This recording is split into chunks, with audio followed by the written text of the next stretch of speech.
Author's Corner with Dr. Ruth Anderson here at Enlightened World Network.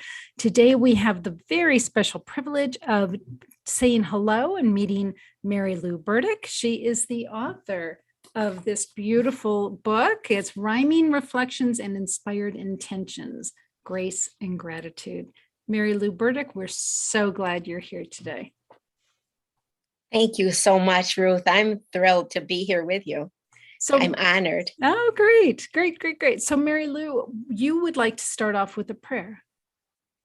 I thought maybe, it would be fitting when my hope for the book is that it will be an interactive book with some people that choose to embrace it. And one of the techniques that I would like to use, and one of the natural places that I find myself, is in prayer with God. And it's a prayer of protection that I'd like to begin with, by James Dillett Freeman. Please. Don't know if anybody's heard of him. He's called the Poet Laureate to the Moon. And this poem was taken with him on the Apollo when they landed on the moon at the first time. And it's become a favorite of mine. The light of God surrounds me. The love of God enfolds me. The power of God protects me. The presence of God watches over me. Wherever I am, God is, and all is well. Isn't that beautiful? It is. And when you think about that, wherever I am. Because yes. And there he was in the moon. Wow. Yeah. That is absolutely crazy. Well, Mary Lou, please share with us. This book feels like a lifetime summary for you. Is that how you envision this book? I do think of it as my past and my present and my future. It's a beautiful way, Ruth, for you to express that, because, the poetry was written many, many years ago, and I only did it for myself as I journaled to be able to be in touch with who I was and where I was perhaps leading and going towards.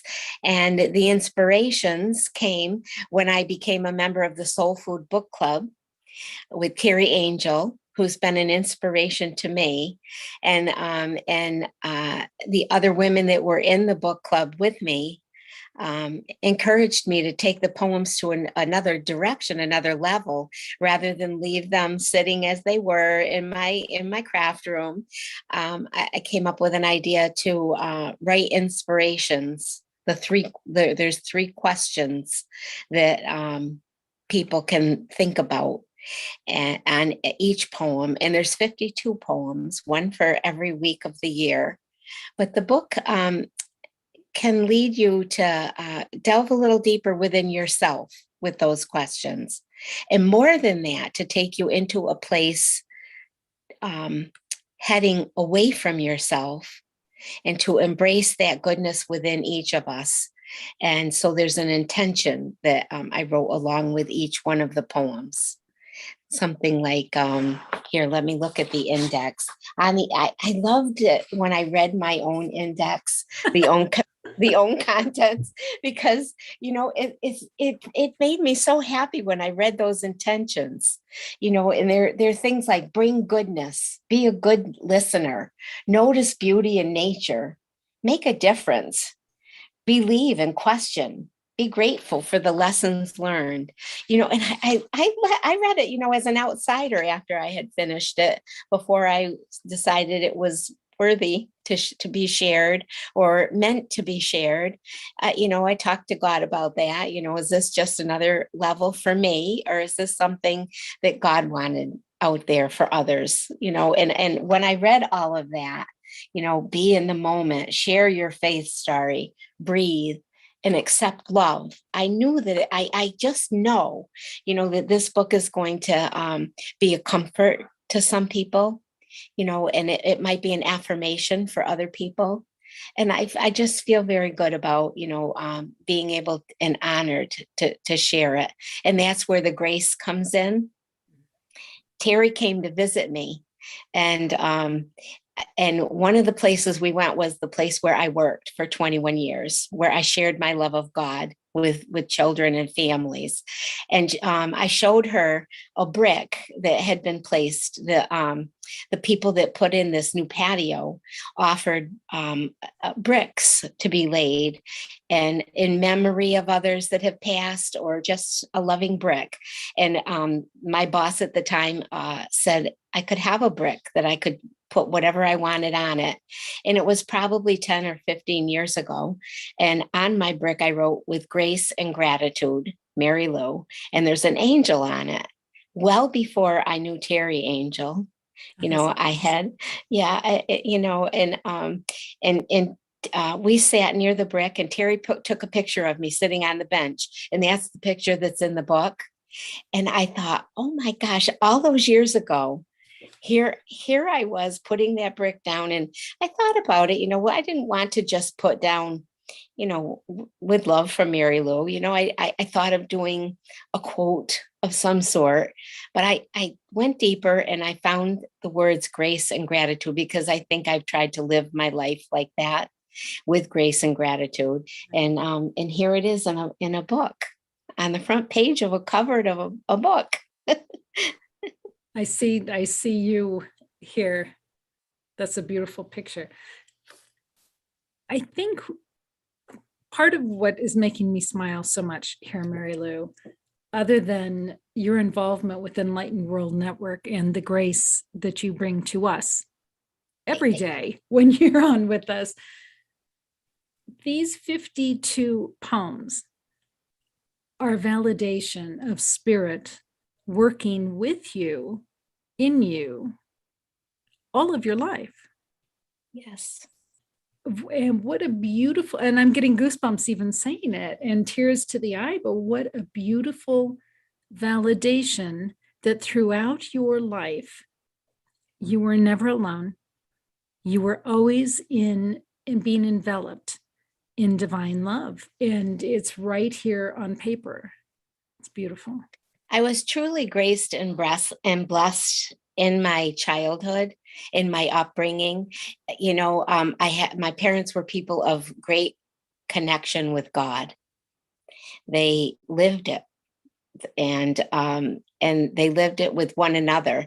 My mother recited poetry with her sisters. We would gather around a big bonfire on the 4th of July. My parents' family, their siblings would come with their children, and we'd be sitting outdoors, loving nature, loving the elements, all surrounding us. And my mother and her sisters could recite poetry. And my mother's favorite, I would say, she probably had many, was, "I think that I shall never see a poem as lovely as a tree." And it ended with, "Poems are made by fools like me, but only God can make a tree," by, Joyce Kilmer.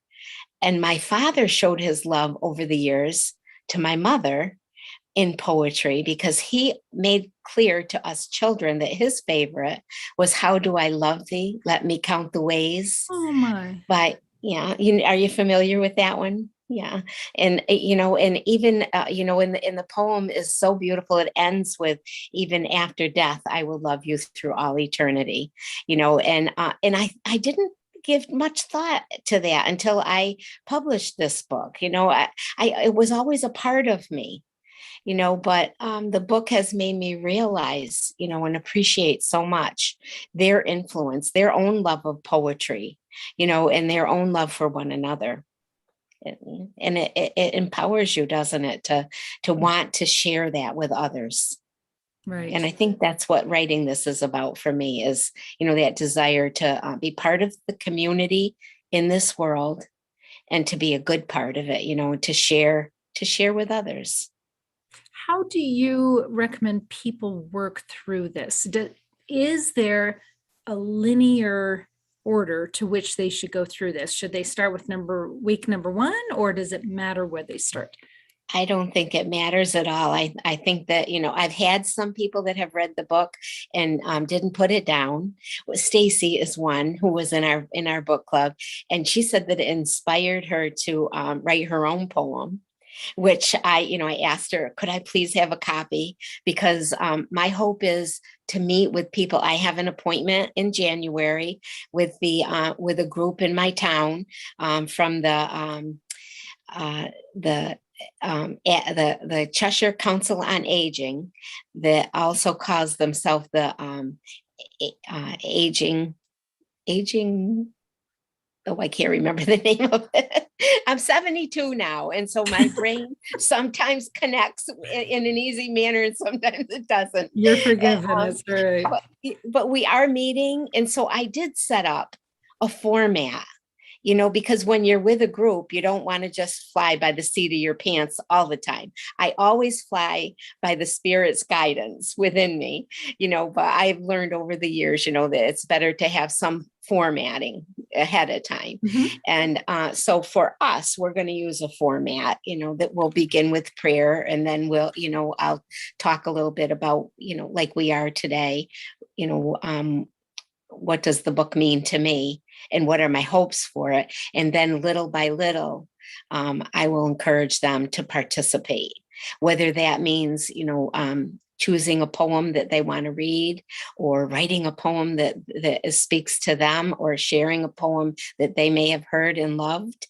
And then to end with that sense of who we are as individuals, that we're made in God's image, that we are, special within ourselves, and to bring that sense of self-compassion out into the world, to affirm one another, of our goodness and God's grace within us that makes that happen. And other people, maybe that they might find one poem. Terry Angel found one that was special to her called The Traveler. And she sure. said, and we both felt like it was written just for her, even though we didn't know one another when it was written, because she does just care. She walks not knowing where she's going from day to day sometimes, and just trusts in the spirit leading her. And she's doing it with purpose to bring peace and love to the world. And it doesn't get more beautiful than that. Right. So Right. I don't think that, there's a format, I don't think there's maybe one day the poem will speak to you, maybe the questions, it was interesting how the reflection and intentions page came to be, because it is a self-published book on Amazon, and they were not happy with the number of pages. They weren't going to publish it without having more pages. And so immediately the inspiration came to me. That's why it is inspired intentions to add to the book, and make it this size so that people can write their own poem. They can draw if they want, as the poem speaks to them, or put their questions down. There's another woman that was in the Soulful Book Club, Jean, who shared with us her thoughts on a poem, and so it can become a journal. Somebody told me that's what they were going to do at the beginning of the year. They were going to make it into a journal for themselves. So I don't know where it's going to go. I'm excited to be learning and listening to the readers and seeing where it will go. Yeah, I think that's great. So I'm going to share one of your poems. It's called Never Alone. If I go to him feeling empty inside because I'm alone or afraid, he reminds me there's never a time I need doubt things he has said. He puts people close by who need my love and give of themselves to me. Someone who wipes my tears away, a friend who asks me to pray. He shows me how special I am to him and to those who are part of my life. When I go to him feeling empty inside, I come away thanking my guide. It's beautiful. And then you've got 3 reflection questions and then an intention. I love this poem. I love this poem. Thank you. I have to ask you, Mary Lou, is there a poem that is a favorite for you? I wondered if you would ask me that. And I looked through them. I don't know. Every one of them is meaningful to me in a different way. Um, the poem, I don't know. I'm looking through to see if, I'm supposed to answer that in a specific way. And I don't, let's say the glory of God, because we are the glory of God. I All had of God, marked that. all of that you did, all of God's creation, and I think I tried to express that, in my own little way, of the glory of God is who we are. It's that breath that we breathe every moment of every day, and it's reflected in things like, when a child is born, or when we meet people, or the laughter of children, or the refreshing water, and the preservation in ice, and the nourishing in vegetation. God, the glory of God is the angel who brings both light and sword. The glory of God reaffirms each time we enter that holy place within. I don't know that I have a favorite, because each one is a reflection of who I was then. I was thinking about the poem that you read, and if I look at it now, um, let me see here, if I can find it quickly. Never alone. And now when I think, if I go to him feeling empty inside because I'm alone or afraid, and now I think, if I go to him as I do each day, back then I was a different woman in a different place, same woman in a different place, I guess we should say. And I don't know that I experienced fear on the levels that I did, because my faith has grown, because my experience of God has grown, because my trust in humanity, sometimes falters, but always goes back to that center, within each of us. And so I don't know that I would have written when I'm alone or afraid. I think I would be more apt to say, which I try every day, to be aware every moment that God is that spirit, that guide is within me. Yeah. And And I think about it, Dr. Ruth, I think about myself saying all these things, and people that know me, and my children, and my daughters are, sometimes my deepest love and my greatest critics, oh, of course. They are. And back then I made it all about me. I admit it. It was all about me and my feelings and my experience. And I'm so happy that finally I have come to a place where it's not just about me. It's also about me. The greatest command that we were given by the guide that I love most is, to love the Lord your God with all your heart, all your mind, all your soul, to love your neighbor, and my children are my neighbor as well, but to love as you love yourself, and I didn't know about that then. I didn't know that self-love. I was kind of raised in a totally opposite way, that we're nothing compared to God, and that was correct. But we are made in the image and likeness of God. And it's, I'm so thankful and so grateful that I have been graced enough to come to that place in my life now. I think my daughters like me better now than they did when I was raising them. I hope so. I think that's often the case. Yes. Yeah. I want to talk about the poem called Trust. So the poem called Trust is about,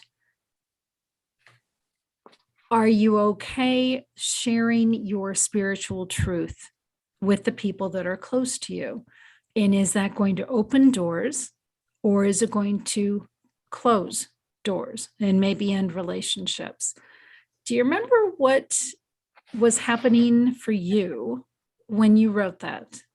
I think so many of us, Mary Lou, have asked that exact same question. And then we figure out who we're safe to talk with about it and who it's better to not talk with about it. But do you remember that? I don't know specifically what the questioning was going on inside of myself. I know that I was in a place of questioning for sure in my growth development at that time. Recognizing as a young adult that who I trust and why I trust matters, and how I came to understand who I am and who others are matters.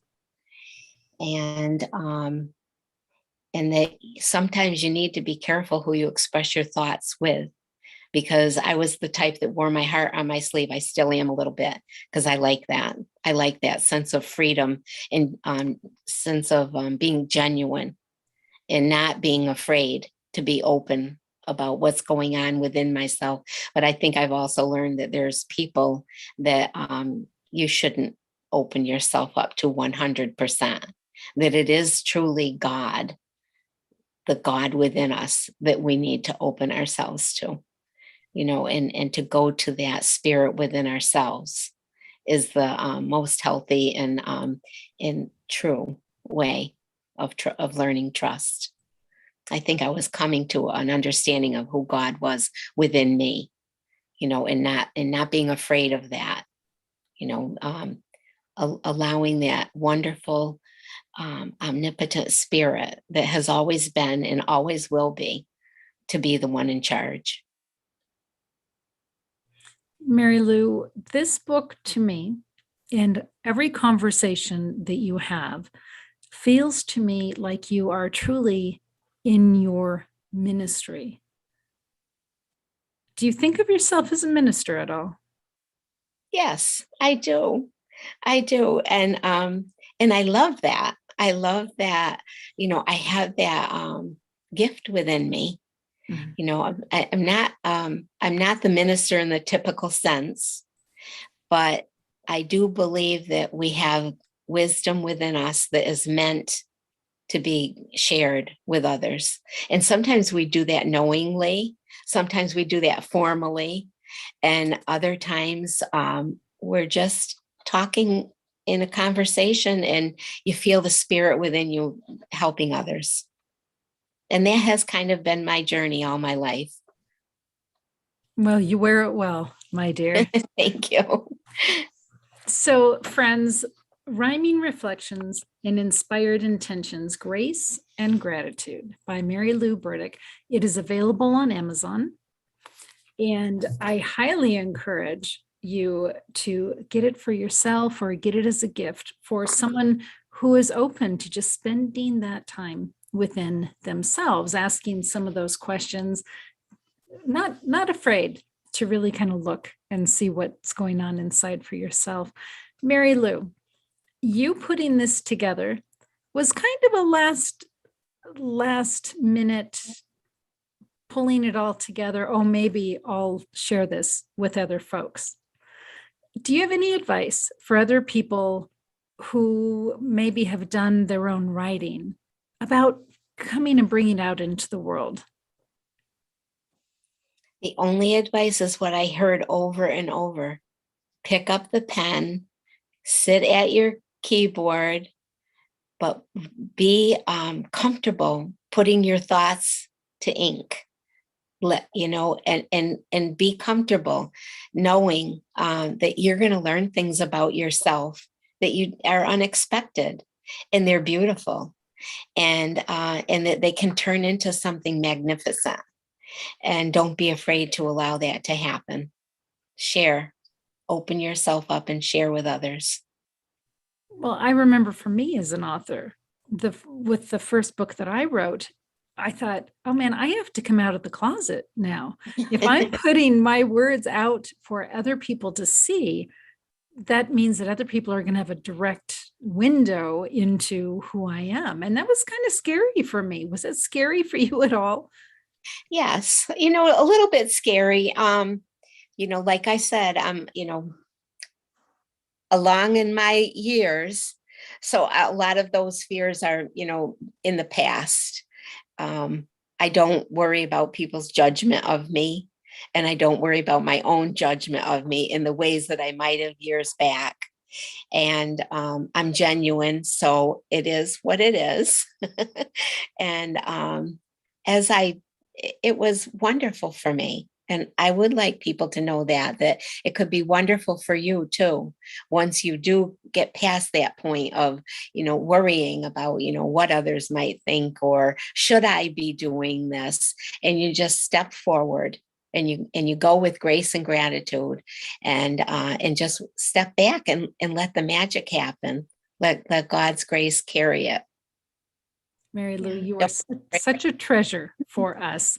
And I can't thank you enough for being here with us today. And I can't thank you enough for modeling for folks that you can put all of your things that you've written into a book to share with others, to gift your family with, so they can know you just even that much more. So friends, thank you for joining us here at Enlightened World Network for Author's Corner. Mary Lou, so much gratitude to you. Thank you. I'm truly thankful for the day that my niece Christina introduced me to Enlightened World Network, and to you, Dr. Ruth, and the ways our path has touched each other. My nephew, Michael from Colorado, met you, and I thought, yep, this is where I'm supposed to be. So thank you so much. Absolutely. Friends, thanks for joining us today. Take good care. God bless. We'll see you soon. Bye-bye.